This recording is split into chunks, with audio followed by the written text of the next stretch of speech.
The pot rose sits untouched on my plate as Mother circles the dining table, topping off water glasses with practiced precision. Sunday dinner at the Phillips household unfolds with its usual choreography. Crystal goblets catching light from the chandelier, the heirloom china gleaming against the dark wooden table that's witnessed 3 decades of family tensions disguised as togetherness. Father checks his watch. Naomi should be here by now. You know your sister, Mother says, her eyes flicking toward me. Always running on her own schedule. I nod, not trusting my voice. Every Sunday since my promotion, I've shown up for these dinners hoping something might change, that my parents might finally see me, really see me, without comparing me to their perfect younger daughter. The front door swings open, followed by the familiar click of heels on hardwood. Naomi sweeps in, Winby blown and laughing, her entire body projecting the carefree confidence that comes from never facing consequences. Sorry I'm late. She tosses her purse onto the sideboard, narrowly missing Mother's prized crystal bowl. My stomach tightens when I notice what dangles from her finger. A key ring with a distinctive cobalt leather tag. My key ring to my car. Father beams. Did the interview go well? Seemed to. Naomi drops into her chair. The manager said I had excellent qualifications. Of course you did, Mother says, serving her a generous portion. We're just glad you had reliable transportation today. The room tilts slightly. I set down my fork with deliberate care, the sterling silver making a soft clink against bone china. Did you take my car without asking me? My voice emerges low and measured, each word carefully placed. Naomi rolls her eyes, twirling the keys before tossing them beside her water glass. Oh, please. It's just sitting in your garage most days anyway. That's not an answer. Father's face hardens. Family helps family, Addison. Naomi needed to make a good impression today. My mind flashes to this morning, reaching for my spare keys on the hook by the door, finding the peg empty. I'd assumed I'd misplaced them, never imagining someone would simply take them. You could have asked, I say. Mother's smile tightens. Honestly, darling, it's not as if you were using it. The familiar dismissal stings, but this time beneath the sting lies something darker. A slow burning fury I rarely allow myself to feel. 3 months ago, I stood in a boardroom wearing my best charcoal suit, presenting the culmination of 18 months of work. 8 men in similar suits stared back, skepticism gradually giving way to grudging respect as I walked them through the proposal. When the final signature hit the contract, $3.5 million, I knew exactly what I would do with my commission. The dealership had called it Midnight Blue, though under certain light it seemed almost black leather seats that smelled like possibility. The salesman's surprise when I paid the down payment without hesitation, without a husband or father beside me to approve the purchase. First thing I've ever owned that wasn't used or discounted. I told Linda over celebratory drinks, showing her pictures of my new sedan. I earned every inch of it. Now Naomi studies her nails, oblivious to what she's taken. Not just a car, the physical proof that I've finally escaped the shadow of family expectations. I've been meaning to ask, Naomi says, cutting into her meat. Could I borrow it again next weekend? There's this networking event in Boulder. And no. The word emerges before I can soften it. Mother's fork pauses midway to her mouth. Addison, don't be selfish. There it is, the familiar pattern. Naomi takes. I sacrifice. My parents' referee always ruling in her favor. You have your own car. I say that, old thing. Come on. I'm trying to make connections here. Father sets down his napkin. Your sister is trying to get her career started. The least you could do is help. My career started with student loans and 2 jobs without family connections or borrowed luxury. But saying so would only label me bitter, jealous of my sister's effortless charm. The story never changes, only the details. By the way, Naomi adds, spearing a carrot. Some idiot in a parking lot scratched the passenger door. Nothing major. My phone buzzes in my pocket. Then again and again. I slip it out, breaking Mother's no phones at dinner rule, and feel my blood freeze. 6 notifications from colleagues. All variations of the same message. Beautiful car. When did your parents buy it? I open Instagram, and there it is. Naomi posed beside my midnight blue sedan, manicured hands split across the hood, her smile wide and proud. The caption reads, "Thanks Mom and Dad for the amazing gift. Blessed new car family support. 23 likes, 4 comments from mutual friends. Posted 2 hours ago. I set my phone on the table, screen up so they can all see it. The room goes still. We need to talk about boundaries, I say, my voice steady despite the rage building behind my ribs. The time for sacrifice has ended. Father waves his hand dismissively at my phone screen. It's just a social media post, Addison. Don't be so sensitive. She just wants to feel successful, like her big sister. Mother chimes in, dabbing her napkin at the corner of her mouth. Is that so terrible? I look at Naomi, waiting. Her shoulders rise and fall in a practiced shrug. I'll delete it if it's that big a deal, she says, not meeting my eyes. But everyone already saw it, so what's the point? The casualness in her voice makes my skin burn. I take a slow breath, keeping my tone even. Show me the scratch. What? On my car. The scratch you mentioned. I want to see it. 2 minutes later, we stand in the driveway. The scratch isn't just a scratch. It's a foot-long scrape with traces of red paint embedded in the midnight blue surface. Not from a parking lot. From a fire hydrant. You sideswiped a fire hydrant. The words taste like metal in my mouth. Were you texting while driving? Naomi's eyes dart toward the house where our parents wait. Does it matter? Insurance will cover it. My insurance. My premiums. Back inside. I scroll through my phone, heart pounding harder with each swipe. Not just one post, 5 spanning 2 weeks. Naomi at a restaurant valet stand, Naomi at a country club, Naomi showing off her new car to friends outside an upscale bar. My mind flashes back to high school. Me at 17 opening the thin envelope from Stanford. Full academic scholarship. Mom glancing up briefly from preparing Naomi's sweet 16 party. That's nice, honey. Can you hang these streamers? 2 hours later, Dad rolling. Into the driveway with a red Volkswagen, keys dangling. Happy birthday, princess! Naomi squealing while I tape decorations for a party I wasn't invited to join. College years spent working the campus bookstore mornings, waiting tables, nights, parents' contribution $600 per semester for books. Meanwhile, Naomi cycling through 3 different universities, fully funded before dropping out completely. College isn't for everyone, Mom said, patting Naomi's hand. My sweaters disappearing from my closet. My jewelry borrowed, never returned. My first apartment spare key suddenly missing after Naomi stopped by to see the place. The pattern stretches back through decades, visible now with painful clarity. I place my phone face up on the table and stand. The dining room falls silent as I rise to my full height, suddenly aware of how I tower over my seated family. This car, I say, my voice quieter than I expect, represents the first major purchase I made for myself with money I earned from a job I've worked 80-hour weeks to excel at. Mother's eyes fill with tears. Father's jaw clenches. I paid for my college. I paid for my apartment. I paid for every single thing I own. Each sentence lands like a footstep, advancing slowly across unstable ground. After the Miller contract closed, I chose that car because for once I wanted something that wasn't secondhand, something that represented what I'd accomplished without anyone's help. Naomi examines her nails, but I catch the flicker of resentment in her eyes. And you took it. Without asking, then lied about who bought it. Mother's tears spill over, transforming quickly to indignation. After all we've done for you, this is how you repay us with accusations and ingratitude. My phone buzzes again. Jessica from accounting. Beautiful car in the post. When did your parents buy it? Must be nice having such generous support.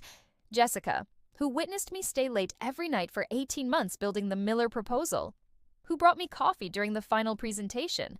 Who celebrated with cheap champagne when the contract finally closed. I think about my boss Tom walking me to the parking lot the day after I bought the car. His approving nod as he circled it. You earned every inch of that luxury. Phillips, nobody handed you anything. At work, respect, acknowledgement of effort, recognition of achievement. At home, dismissal, entitlement, theft dressed as sharing. I reach for my purse with deliberate calm, slinging it over my shoulder. Don't walk away from this. Table, young lady. Father's voice carries the authority that once made me freeze. We're not finished discussing this. Actually, we are. I move toward the door. What are you going to do? Call the police on your own sister? Naomi challenges, leaning back in her chair with familiar confidence. The confidence of someone who's never faced consequences. I pause at the threshold, turning to face them one last time. 3 faces, 3 versions of the same expectation that I'll bend as I always have. No, I say, fingers tight around my keys. I'm going to do something much more effective. The door closes behind me with a soft click, punctuating my final word like a period at the end of a very long sentence.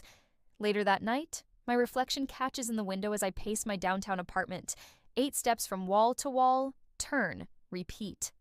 Through the glass, 12 floors below, my midnight blue sedan sits in the parking lot.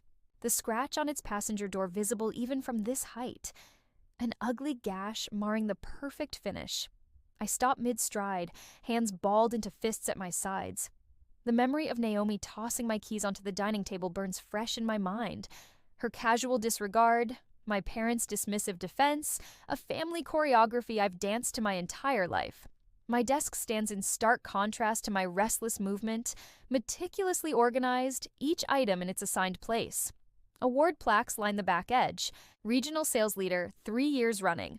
The framed photo of me shaking hands with the CEO after closing the Westridge account. The crystal paper we commemorating my 5-year anniversary with the company. Achievements earned through persistence, strategy, and sacrifice. Unlike that car, unlike anything my sister has ever possessed. I stop at the window, press my fingertips against the cool glass, and stare at the vehicle below. The realization blooms slowly. Then, with sudden clarity, I've been approaching this all wrong. If my family refuses to respect my boundaries, perhaps the solution isn't trying to make them understand. Perhaps the solution is to remove the opportunity entirely. I smile for the first time since that terrible dinner. Monday morning, the office buzzes with the start of week energy I normally find invigorating. Today, each good morning feels like an intrusion as I stride toward my corner office. Coffee in hand, briefcase containing the proposal I spent half the night perfecting. Addison. Jessica waves from the break room. That car your parents got for your sister is gorgeous. My husband's been looking at the same model. My smile freezes in place. Thanks. 2 steps later, Mark from accounting. Saw your sister's post. Nice ride. Your folks must be proud of her new job. She hasn't started yet, I say, the words clipped. By the time I reach my office, I've fielded 4 more comments. Each one stokes the ember of rage burning in my chest. I close my door with more force than necessary, the blinds rattling against the glass. My assistant, Carl, knocks tentatively. You have that budget meeting with Mr. Crawford at 10 US Highland. He pauses, studies my face. Everything okay? I straighten my shoulders. Schedule an additional 30 minutes. Tell him I have a proposal that will benefit the company. Will do. His expression shifts from concern to curiosity. Anything else? Clear my afternoon and find out who handles our corporate vehicle fleet. At precisely 10 UR, I sit across from Howard Crawford, CFO of Neuro Solutions.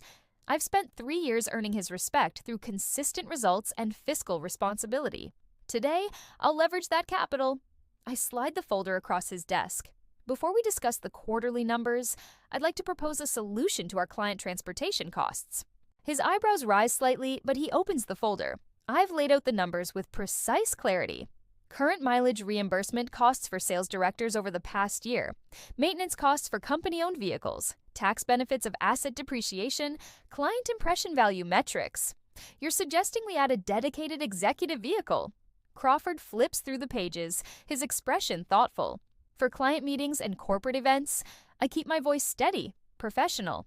We currently spend an average of $1,245 monthly on reimbursements for the sales team alone. A dedicated vehicle would reduce that by 30% while providing consistent branding opportunities.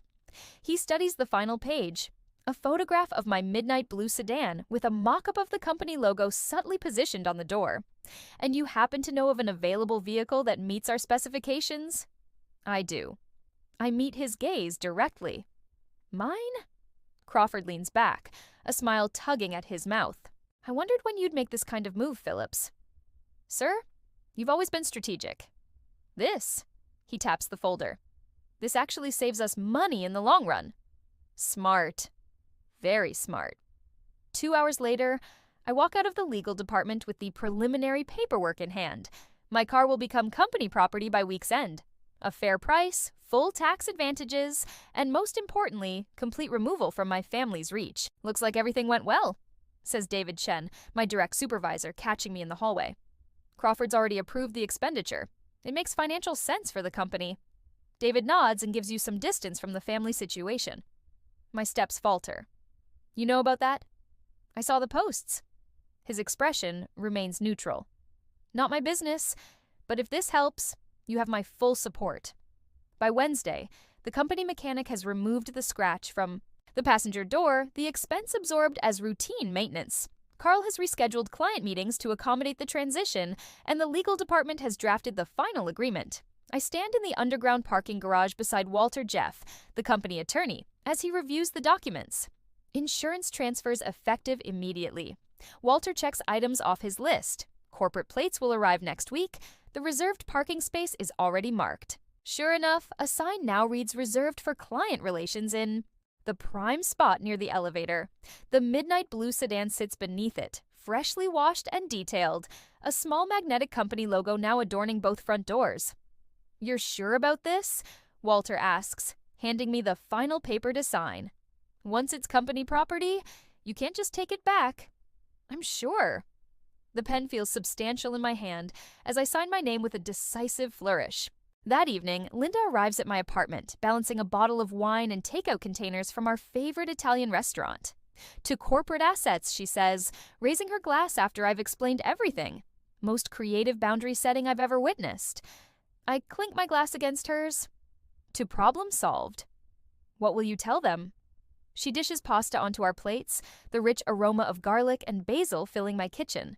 I twirl spaghetti around my fork, considering the truth that I no longer own the car. And when they realize what you've done, the anger that's fueled me for days settles into something cooler, more permanent. Then they'll learn what happens when they mistake my generosity for weakness. From my dining table through the window, I can just make out the roof of the sedan in the building's lot below. No longer mine, yet more securely mine than ever before. Sometimes protection requires sacrifice, but for once, I'm not the only one paying the price. On Sunday that week, the late afternoon sun throws long shadows across the driveway as I pull into my parents' house in my old crossover SUV. The vehicle feels comfortably familiar after 2 weeks of not driving it, the worn leather seat molding to my body like an old friend. I pause before cutting the engine, savoring the anticipation of what's to come. When I push open the front door, 3 heads swivel in unison. Naomi stands in the entryway, her expression shifting from boredom to confusion. "Where's the blue car?" she asks, her voice pitched higher than normal. My parents exchange quick glances, the kind they've perfected over 30 years of marriage. Mother touches her pearl necklace, a nervous habit she's had since I was small. Father's jaw tightens almost imperceptibly. "I drove my old car today," I say, hanging my jacket in the closet. The aroma of pot roast fills the house, the same Sunday dinner menu we've had since I was a child. I take my usual seat at the table, a strange serenity washing over me. For the first time in years, I feel completely in control at this table. Mother serves dinner with mechanical precision, her smile tight around the edges. No one speaks until Father clears his throat.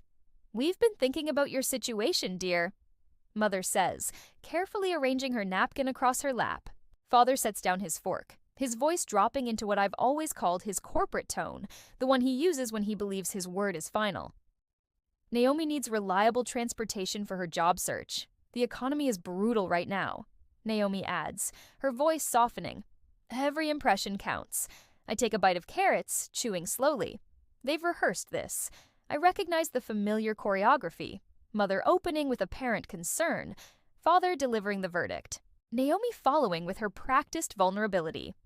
"We thought perhaps you could add Naomi to your insurance," Mother continues.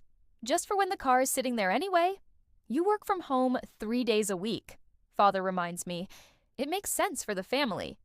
Naomi leans forward, eyes wide and earnest. "I'll be more careful this time. I swear that scratch was totally not my fault." I continue eating quietly, surprising myself with my appetite. The roast is perfect tonight, tender and flavorful. Mother always did know how to cook a good meal. When the plates are cleared and dessert is served apple pie with vanilla ice cream, they're still waiting for my answer. The silence stretches between us, punctuated only by the soft clink of spoons against plates. Father shifts in his chair. Mother refills water glasses that don't need refilling. Naomi's foot taps a nervous rhythm under the table. I take another bite of pie, letting the sweetness linger on my tongue. For the first time all evening, I smile genuinely. That won't be possible. Mother sets down the water pitcher. What do you mean? I dab my mouth with my napkin. I don't own that car anymore. The words fall into a moment of absolute silence. Mother's hand flies to her mouth. You sold your new car already? Another impulsive decision. Father's voice rises with an edge of triumph, as if my actions have just proven everything he's ever thought about me.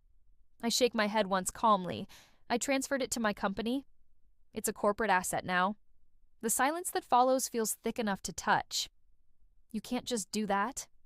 Naomi's voice cracks like a teenager's, her composure shattering.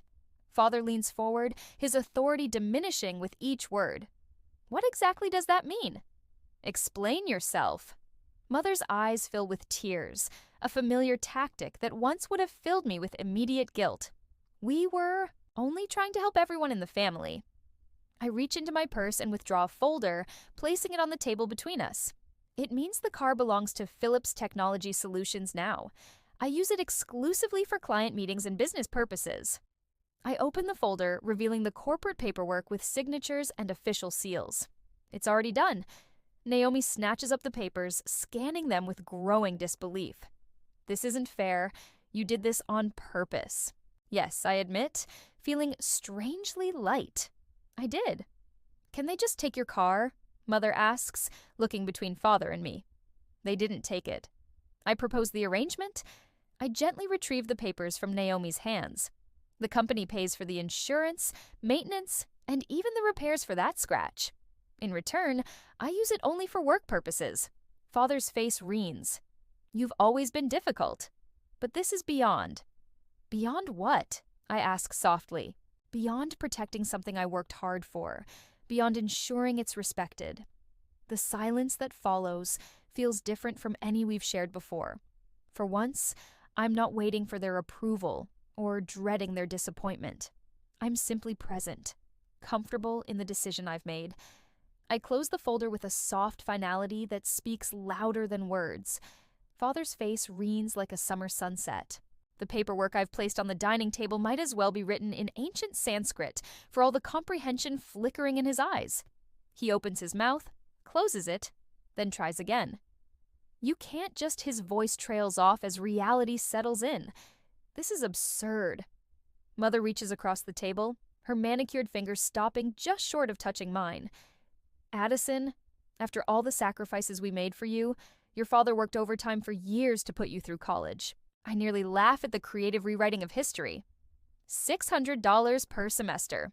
Mother, that's what you contributed. I have the bank statements.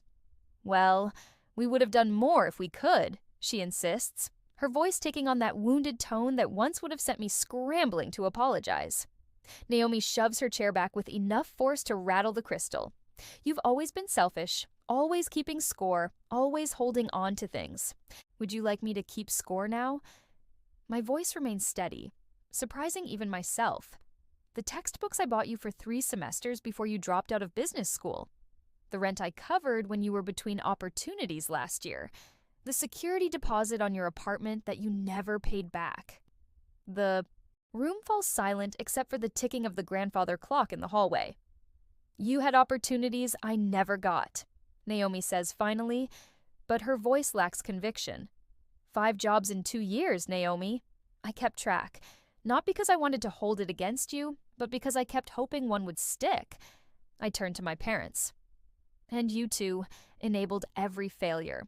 Every time she quit because a manager was mean or the hours were too demanding. You comforted her instead of encouraging perseverance. Mother's lips press into a thin line.